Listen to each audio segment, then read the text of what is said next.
Hey guys, it's Torenzo here. Um, just been kind of trying to think about new ideas of things that I could do videos about on the channel. Maybe give the channel a more defined direction. And one thing I thought about was a series of, I don't want to exactly say story lore exactly, but just maybe facts and interesting information about obscure or little known games. Uh, Daraku Tenshi slash Fallen Angels here is one of my favorite. It's probably my favorite 2D fighter ever, actually. And I'm not counting the Mortal Kombat games as 2D fighters because they're kind of their own thing. But anyway, I actually run a forum for this game a few years ago after I really got serious into playing it competitively. I kind of went on a crazy little inquisition into the game's history and the things that surrounded its mysterious release and all that. And through the creation of a forum and the connection with several other fans, like-minded fans on the internet, uncovered a great deal about this game, and I'd never really done a video to um, put all that on YouTube and just kind of put it in video, easy to watch and digest format. So I thought maybe I would do that on this new series. I don't really know what we'll call it. We'll come up with something for it. But anyway, I figured what I would do is we may have to do this in multiple episodes actually because there's so much stuff we've figured out, and I don't know if I'd be able to show it all in one playthrough. But I thought we'd do a playthrough of the game, and as we went to each level and saw different characters, I would just kind of talk about the things that went on. So we'll go ahead and start things up here, get it moving. Now, let me tell you a fun thing about the title of this game. If you look online, everybody calls it Daraku Tenshi, but right here the title screen is saying Fallen Angels. So there's still some uncertainty as to whether this thing was officially given a Western release or not. But basically how it works is the game was released as Daraku Tenshi in Japan. That translates to Fallen Angel or Degradation Angel. The game, of course, is in Japanese. The title screen for the Japanese version will have kanji for this right here instead of the English text you're seeing. But basically there's a dip switch in the game's menu that you can switch over, and 0 is the original Japanese release and 01 is the maybe it was released, maybe it was an English version. I will tell you this, if you go on the archives of the US copyright registry system, you can find the game is registered for copyright in America. It's probably expired now, but it was registered back in '98. It was registered as the Fallen Angels. So I have no doubt that the plan was the game would be Daraku Tenshi in Japan and Fallen Angels probably everywhere else, if I had to guess. Degradation Angel just sounds kind of silly, so they probably just took the liberty of changing it to Fallen Angel. Really means about the same thing, honestly. If you've never played this game, the story is essentially that in Japan, an earthquake separates a city from the mainland, and basically it becomes like this haven of degradation, which is why the game is called the Fallen Angels. All of the characters in the game, they all have some kind of relation to each other. There's only 8 playable characters and 2 bosses. Bosses are fully controllable with hacks, or if you've got the bosses enabled version, you can play as them. None of the characters in the game have endings, and we, in our community full of research, we've pretty much figured out that was just because they ran out of time on this thing. Someone did leak some storyboards. Originally this was going to be a lot more ambitious than it ended up. There were going to be about 4 more characters than are in the game now. Every character would have had cutscenes and their own story mode through the game. So when you picked a character, you would follow their individual story, and you would have the same fights every time as you fought your way to the end, to that character's final battle. Now in the final game, you have a character named Trigger, who is an assassin who serves as a sub-boss, and then you have Carlos, who is the final boss. But it looks like that some characters might have had different final bosses, and that Trigger might have actually been fought in the middle of the game instead of always at the end. And when they ran out of time, they just kind of moved him to the end of the game. But anyway, let's jump right in, and I'll try to talk about some of the story stuff. Obviously, it's hard to fit stuff like this in here, all of it in this one video, so we may have to do more. And if there's questions about the game and its story, feel free to ask below, and I'll respond or put them in a second video. So let's just get started here. So here are 8 characters that you can play as. This guy was obviously intended to be the protagonist, but I'm not going to use him. I'm going to actually use EURion here. He's probably my favorite character, and he's the one I main. So now we got to play against Torrio Onigawara. Now the funny thing about him, early drafts of the game portray him as like a detective or something like that, but he ended up just being a karateka, like your standard showdown character for some reason. It could have just been because they ran out of time, or they just wanted a showdown character to maybe give Street Fighter and other fans a character they would feel more at home with. Now the interesting thing about Torrio is he is based off an anime called Karate Baka Ichidai, and last time I checked, the intro to that was still on YouTube, so you can look that up. And it's the same character. It's the exact same character, just old and homeless. Torrio's shtick is that he is homeless. So before the events of the game, he trained another character in this game, Harry Ness, who is a U.S. Army Marine captain. He is more of a grappler style, despite his master here being just like a straight up kick punch all in the mind karate type guy. It's not really sure why that he is homeless, but from the intro we see him with some strange people, and it looks like from the storyboards he was going to have some sort of Yakuza connections, or he was going to be like an enforcer for some crime lords or something. It's possible that this is behind the brothel that the main character Haiji is a bouncer at. So he maintains that small connection. So one interesting thing, they cut most of the story from the game, but every character has an individual quote for every other character in the game. And some of these have filled us in on a lot of like what's going on, especially when we look at the storyboards and we can know more about what the developers intended for the story here. So I'm doing a mirror match, so now's a good time to talk about EURion. EURion is a man. She dresses like a woman so that she can sing at the bar that we are in to get customers, while her sister, who is somewhat masculine, works as the bartender and the bouncer. It also says that Haiji Mibu, who is the protagonist of the game, is a bouncer in his bio on the select screen. So I'm almost 90% sure that he works as a bouncer at this place along with EURion. Now if you'll notice this stage, the bar is very well put together. And that's going to be important later, so remember that detail, that the bar is put together. And also remember the fact that in the original game you would have followed a selection of characters and their story throughout the game. So remember that, that's important too. But anyway, EURion doesn't have a whole lot of story information that we know. It seems that at one point her and him and his brother were going to be actually just two normal brothers instead of kind of gender swapped characters like they are in the final. They also had a brother named Jimmy, who was one of the cut characters in the game. You can actually see a sprite from him online. If you look at Daraku Tenshi cut characters, there's a completely naked guy named Jimmy who was subject to some sort of biological mutation test by Carlos. We don't really know exactly what it was. You know, at one point everyone thought that he was just like some sort of biological created weapon, but from what we've managed to find, it looks like that Jimmy, the unused character, would have been a normal person who was kidnapped by Carlos and then enhanced somehow rather than just grown from scratch, which doesn't explain why the character is completely naked and has no genitalia, but this game is odd and there's just really no telling unless we can track down Mitsuo Kodama's email and email him and ask him what he was planning. So I'm fighting against Taro here. Taro is like an artificial android type character. He was created. There are bios for this game.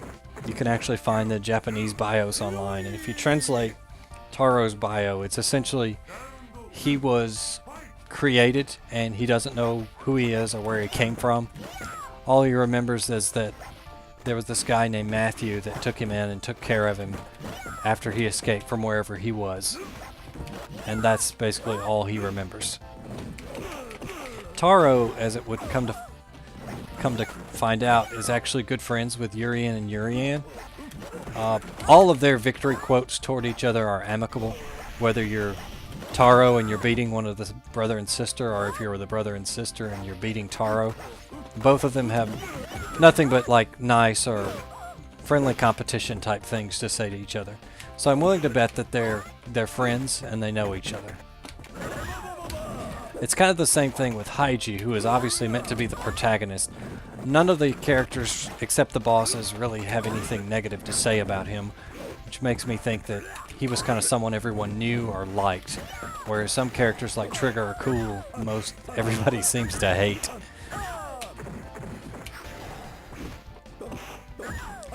I may be done for here. Yeah, we've lost. That's great. They'll give us more time to talk about the whole thing. Yeah, see? That was a good one. His quote for EURion's sister here is something similar. You know, it's very amicable. These three here seem to know each other very well and are friends. Alright, let's give this Frankenstein's monster the what for this time. I'm actually surprised at the order that this happened in. For whatever reason, the game likes to make you face EURion first. Most of the time. Like if you fire up your Daraku Tenshi cabinet and you start a new game, 9 times out of 10 you're going to end up fighting EURion. Or Taro. Don't know why, but it seems like those two are the preferred starting characters. You can get anybody, it's possible, but for some reason it's almost always EURion, and if I had to guess, it has something to do with her being character 00 in the character array. She's the very first one in there. Probably some of the first characters created for this game, because there's lots of concept art and unused graphics and those sorts of things in the game's credits, and you can also look through them all in the graphics dump in the test menu.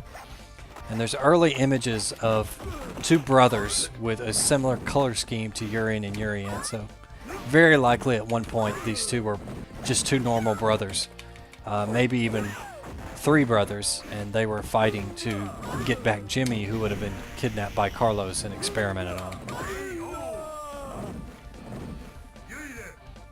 The storyboards that we did manage to get a hold of, they're incomplete. There are storyboards for EURion, and he is in the form that he is in the final game, as in a guy wearing a dress. That's what he looks like in his storyboards.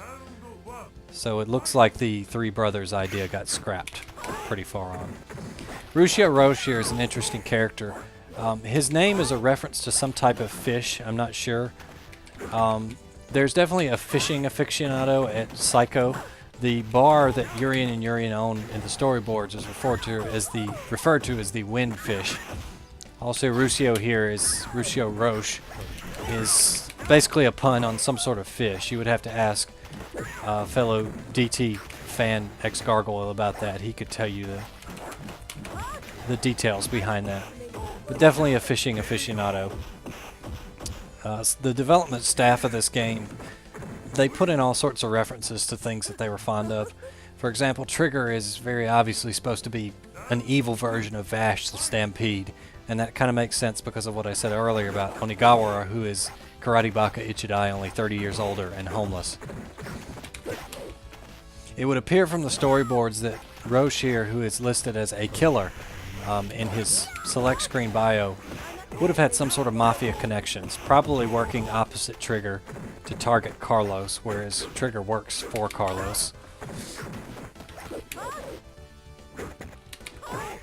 In the early days of the game, we all thought Rushio Roche was top tier because of all his moves and combos and how quick he was, but now there's been tons and tons of tech that's been discovered with the EURion twins and Haiji and Torrio and even Harry, so that he's fallen quite a bit. Still a good character, but not what he used to be.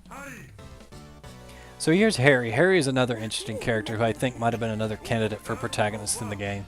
So basically, in the storyboards, what we figure out is that Carlos is not actually a crime boss like the final game portrays him to be, but he's a genius-level hacker. And he basically hacks into the CIA's database for unknown reasons.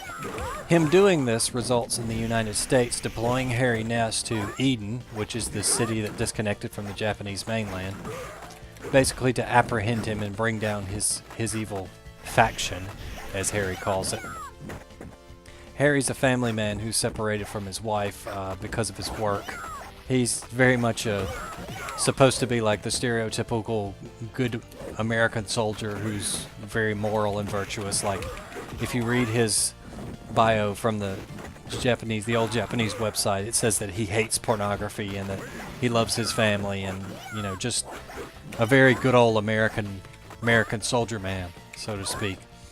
One of my buddies over at the forum pointed out that his military attire is actually Canadian Air Force or something like that, though. So it's interesting to think about how Psycho might have ended up with a American Marine wearing Canadian Air Force garb.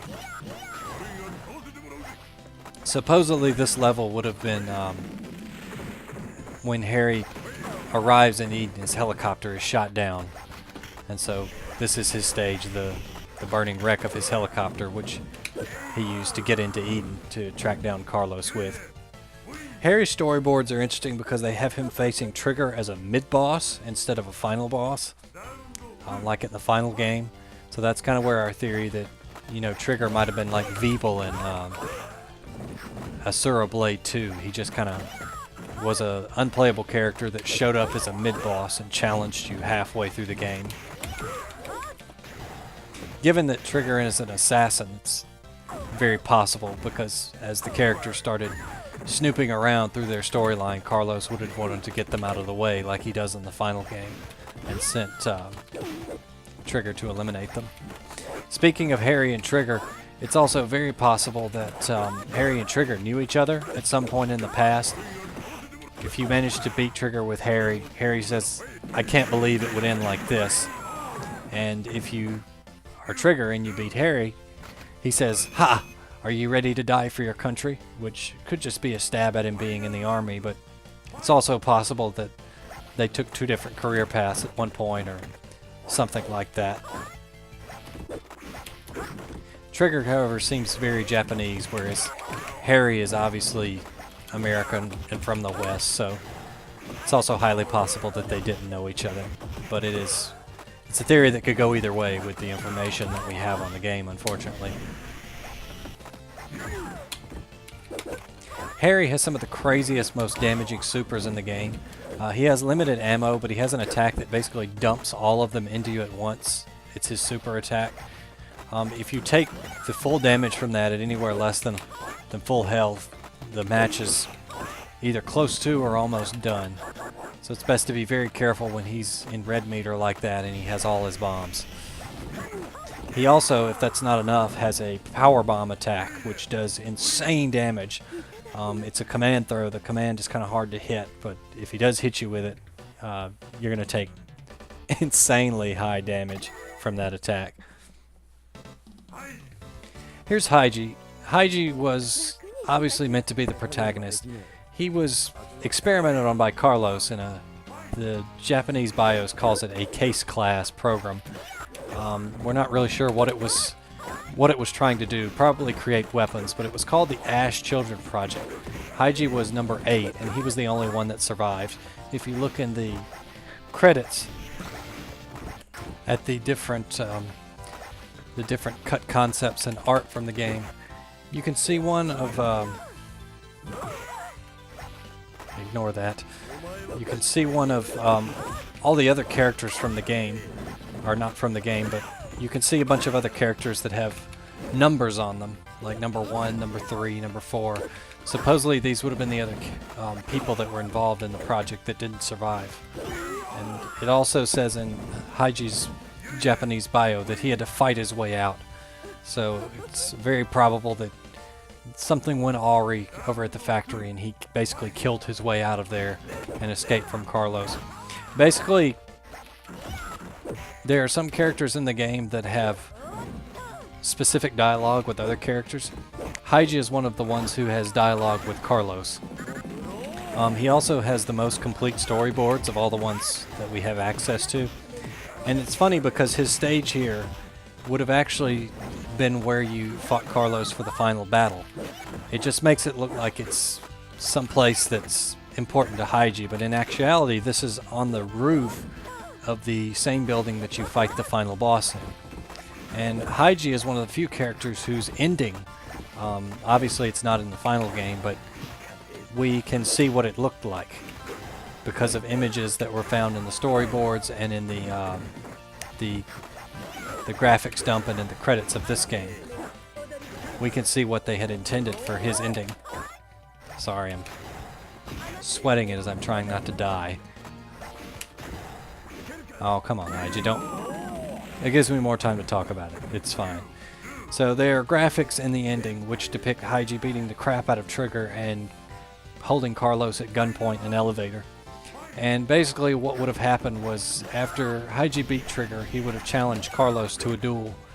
And he would have allowed him only to use the sword that he uses in the final boss fight, which explains why Carlos has a sword. And so Haiji and Carlos would have had their final duel up here on the roof, with Haiji using presumably just his fist and his superhuman abilities gained from the Case class project, and Carlos being allowed to use a sword. Probably to make it more challenging as a final boss kind of thing. And we've died. That's wonderful. It gives me an opportunity to showcase his win quote against me. He says, "You need more than just technique." Yeah, Haiji is really a nice guy, to be honest. To be such a tough brute type character, he doesn't say really anything mean to any of the characters, and most of them say nice things to him, with the exception of the bosses, of course, because they don't like him. None of the characters like the bosses. It would seem that the fallen angels that the game refers to is, of course, the cast members of this game, because they're all kind of outcast or weirdos or misfits in this decaying and dead town, and they all have a reason to get even with Carlos. Several of them have a reason to get even with each other, to be honest. For example, Harry wants to find his old master, Torrio, who's still in Eden as a homeless Yakuza bouncer or something like that. We know Haiji wants to get revenge on Carlos for what he did to him. Taro is obviously looking for who he is and trying to figure out what his past is. And most of it leads back to Carlos. And then there's Cool, who is referred to as the Black Wing of Zone 4, which hopefully we get to fight soon because there's some interesting stuff I want to tell you about Cool. And no, it's not just the fact that his design went on to inspire the design of Griswold from the King of Fighters series. We've all heard that 1,000 times. And yes, I know that Harry is Maxima.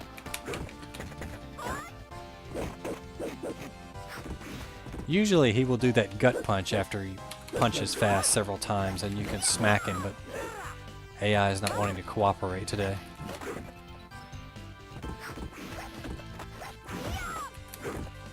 A lot of these stages get a lot more interesting once you know some of the background about what they intended for them.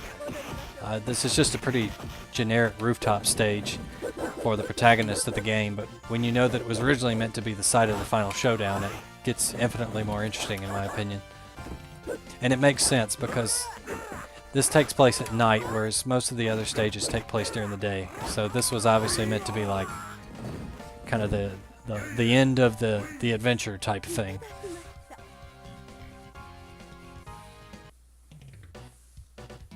You know, you should relax more. Like I said, very friendly toward Haiji. Nobody really has anything mean to say about him.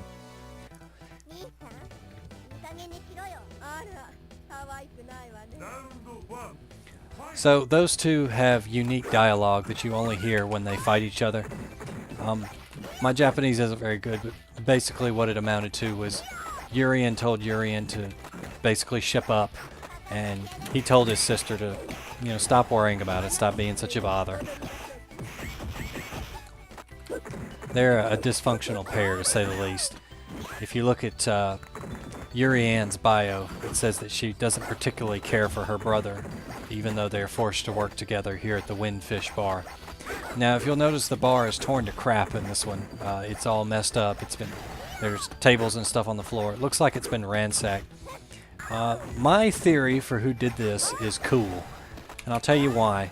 If you fight Cool a match and it's Cool versus EURion and Cool wins, he says, same thing again?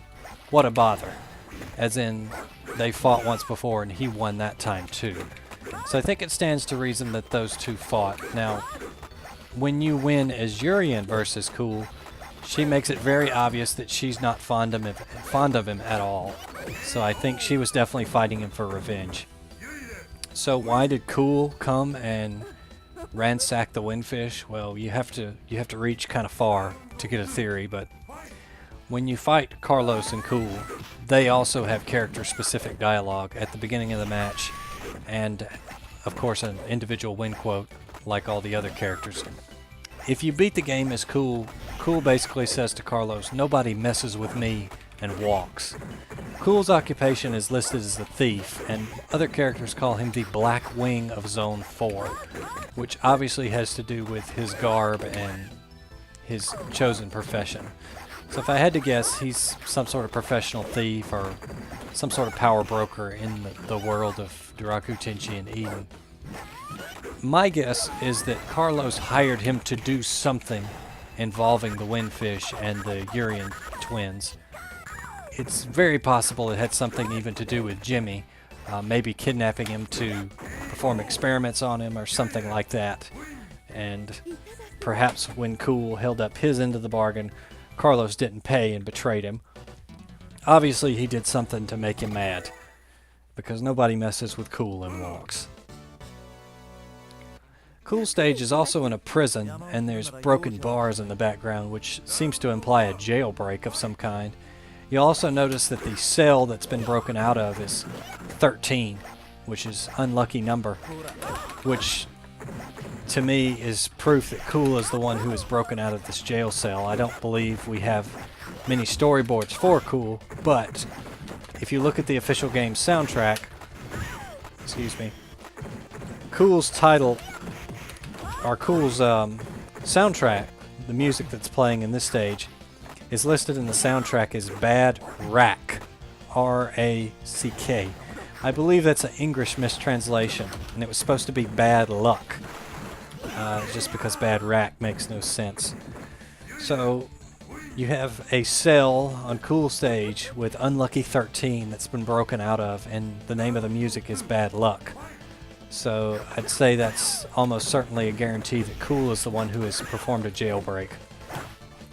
So maybe, just maybe, Carlos has hired Cool here to go kidnap EURion and EURion's brother Jimmy, because he knows that he can perform some sort of experiment on him. Probably something to do with the old Ash Children project, if I had to guess. When Cool gets there to hand him over, he gets captured. Carlos locks him up in here. He breaks out. Now he's ready for revenge.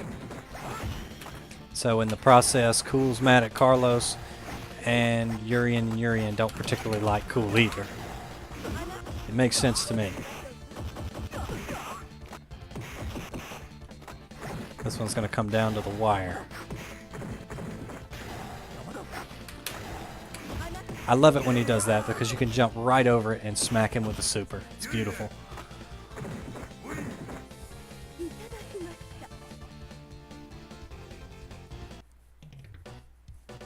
Carlos and Cool have specific dialogue to each other, not just the normal intro phrase. Basically, Cool just says, "Carlos, I'm going to beat you to death." And Carlos is just like, "Yeah, whatever."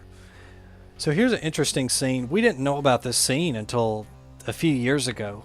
So originally when Daraku Tenshi was emulated, none of these pre-boss cutscenes had text, so we just assumed that they were pictures.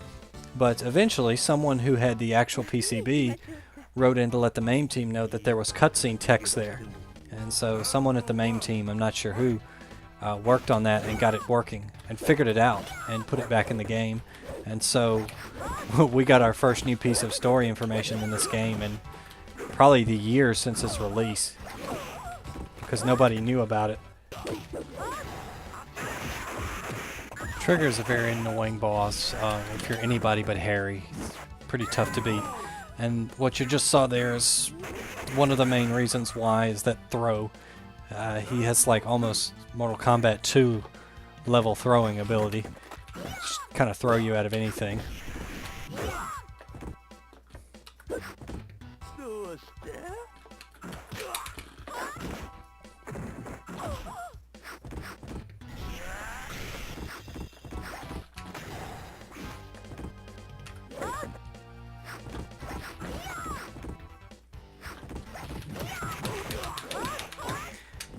Trigger has one of the nicer looking stages on the game. It's kind of this disastrous. I was holding block through all that. If he gets that first hit in, you're done for. It's all interruptible. Fun fact, if you hack the game to make Trigger playable, he actually has a one-button infinite. His standing hard kick can just completely obliterate you. If he hits you with it once, he can just chain it over and over again, and that's the end of you. Definitely would have had to have some work before being made a playable character. Trigger's an interesting character, one of my favorites, just because of how broken he is and how goofy he is, but unfortunately there's just not a whole lot of information about him. We know that he potentially knew Harry, but I mean that's kind of weak. We know he's an assassin. We know he considers Rushio Roche his competition. But other than that, we know next to nothing about the guy other than that he's a killer that Carlos has hired to get rid of you. Because you're getting a little out of control in your quest to fight him.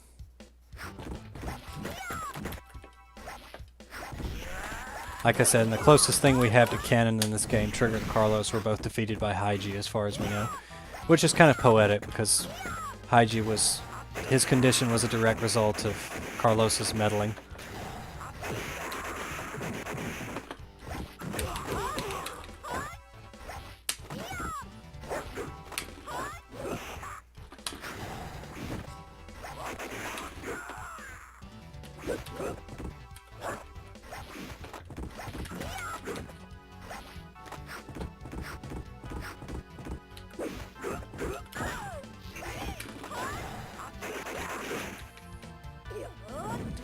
If I can just hold this guy off for 7 seconds, I think we'll take it.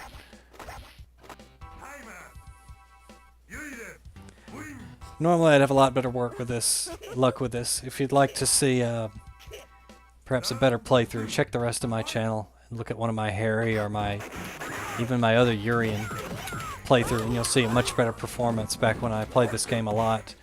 In fact, we used to do a Daraku Tenshi Friday night where we would all get together, me and the rest of the guys from the forum, and just play this game for hours on Friday nights. It was Daraku Tenshi Fridays. It was a lot of fun.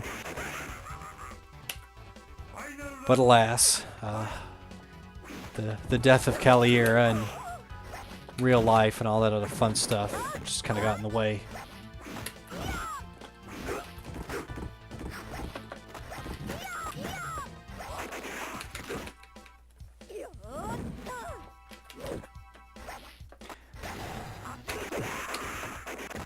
EURion here, unfortunately, for the final game, didn't get like just a whole lot of vital, essential story points, and I think it goes back to Jimmy being removed from the game. That kind of killed him and his sister's role in the game. The only thing who has any semblance of a story left is really Harry and Haiji. They're really the only ones, because we don't really know what Cool is up to exactly. So that's really all we've got.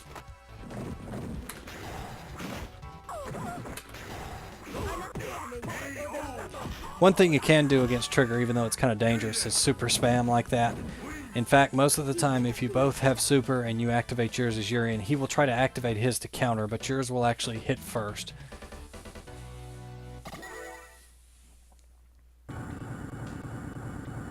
Here's the other cutscene that previously did not have text. We're at floor 99 of Carlos's building, which is called Nine Crest. We figured that out from the storyboard information. I don't know if Carlos here, if this was always the kind of personality they intended him to have, or when they ran out of time to make the game, they basically said, okay, we'll just throw some text in about him ruling the city, and that way we won't have to explain any of this like hacker biological engineering storyline that's going on in this game.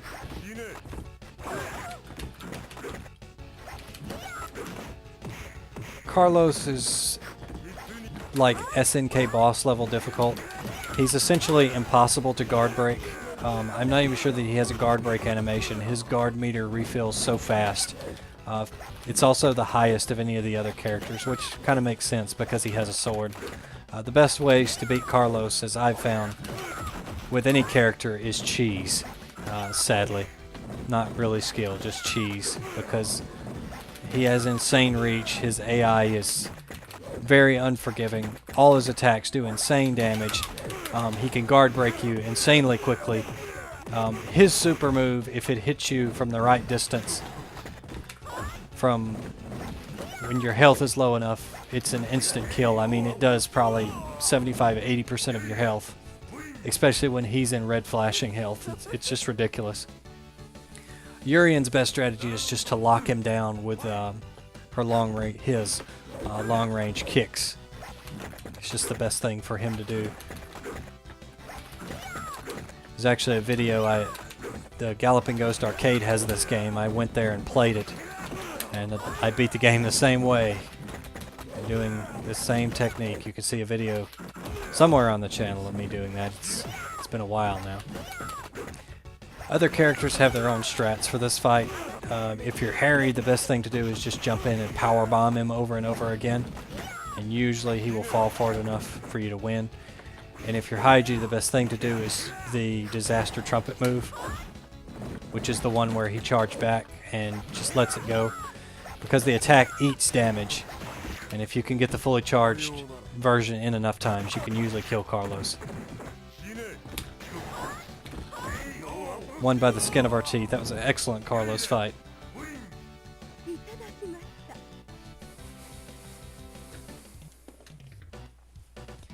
Just leave me alone, that's all we get. Carlos is obviously interested in the brother and sister, so that kind of makes sense that she would say that. EURion has something similar to say to him, and you can go look those victory quotes up on Fightabase. They have all of them listed out.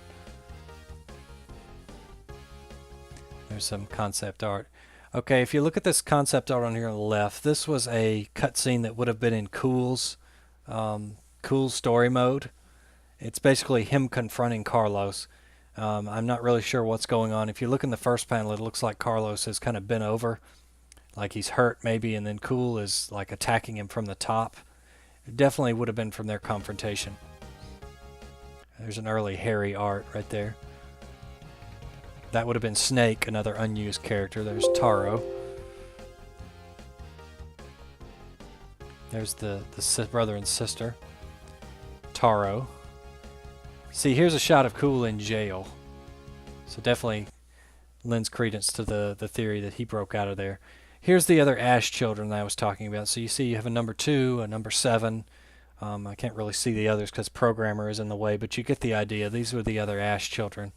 Haiji would have either been the one to kill them all or the only one that survived. There's Torrio and Igawa, an early Harry design. Rushio Roche. So apparently there was going to be a map screen in the game, like, you know, some fighters have, like you beat a character and then so it shows you on the map where you're going to fight the next character. The guy in the top right, the goofy looking kid in suspenders, that's the early version of Taro before he was the green android that we know today.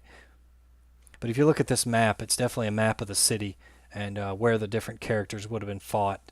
It's kind of hard to tell who those characters are, but they would have been, you know, it'd be really nice if we knew who was who, because we could kind of get a little information about where their stages were.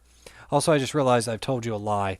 Taro is actually the character with the baseball hat in the bottom right, and there's another piece of art that sometimes shows up in the credits, and hopefully we'll get it so I can show it to you. But in the top right is actually what would have been EURion before he was made into a cross-dressing a man instead of when he was just a normal guy instead of a cross-dressing guy. That would have been that's what he looked like, and we might even get to see that piece of concept art that shows that shows what him and EURion originally looked like. This is an early picture of Maya, who was supposed to have been like an early version of EURion, like at some point was a sister. They had Jimmy, and they also had EURion here as a sister. Also, I've always wondered about the special thanks here. We have Susan Hunter, Shannon O'Brien. Those are two very English-sounding names amongst all the Japanese ones, so I wonder if they weren't involved in localization somehow, because I'm not sure that the game was officially released, but all this text for the victory quotes and things had to be translated. So someone had to do that, and someone filed that trademark notice with the United States Patent Office for this game.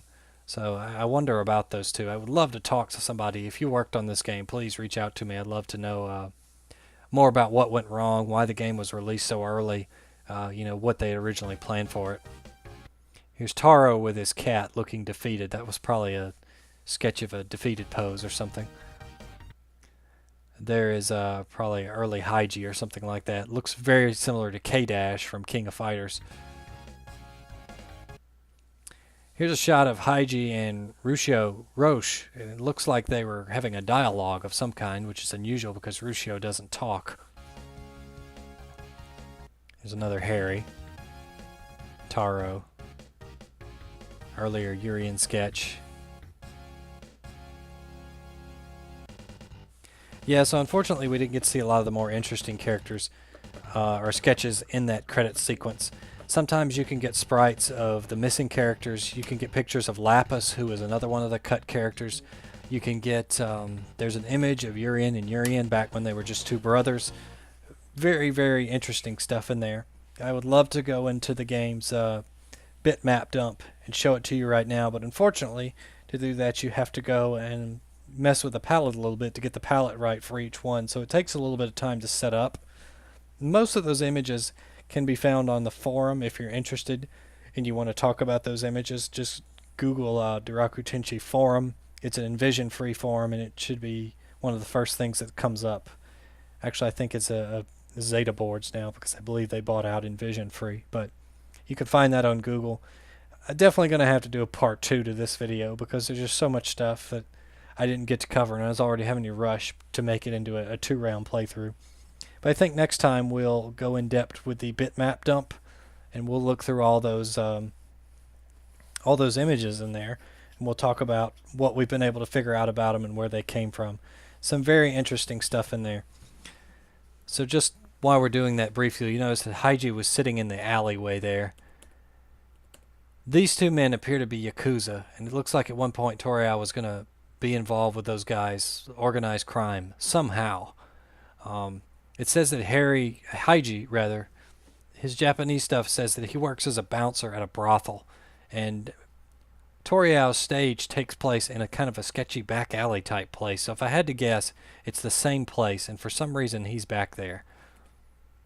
Here's Harry probably accepting his mission, getting ready to go to Eden. And there's just Roche being Roche. And there's EURion in what's probably the back alley behind the windfish. And there's kind of a unusual shot of Cool, like in front of thunder background. Doesn't really fit with the rest of the game's imagery.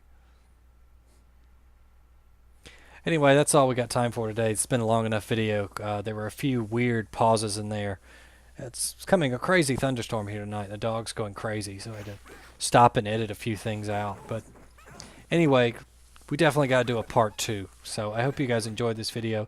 I know way more about this game than anyone should, so if you have questions or if you want to see stuff in part 2, post it in the comments below, and I'll definitely try to work it in there, or at least respond to your comment and let you know what I think about it. But thanks so much for watching, guys.